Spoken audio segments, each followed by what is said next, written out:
પૂર્વ કચ્છના ભચાઉના wanted bootlegger સાથે મહિલા પોલીસ કર્મચારી ગાડીમાં દારૂની બોટલો સાથે ઝડપાઈ હતી, જે કેસમાં આજે બંને આરોપીઓને ભચાઉ કોર્ટમાં રજૂ કરવામાં આવ્યા હતા। પોલીસે 7 દિવસના રિમાન્ડની માંગણી કરી હતી, જેની સામે કોર્ટે મહિલા પોલીસ કર્મચારી નીતા ચૌધરી અને બુટલેગરના 2 દિવસના રિમાન્ડ મંજૂર કર્યા છે।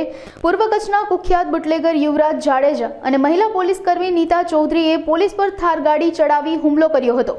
કારની તપાસ કરાતા અંગ્રેજી શરાબ બિયરનો જથ્થો પકડાયો અને આ ઘટના રાજ્યભરમાં ચર્ચાનું કેન્દ્ર બની હતી।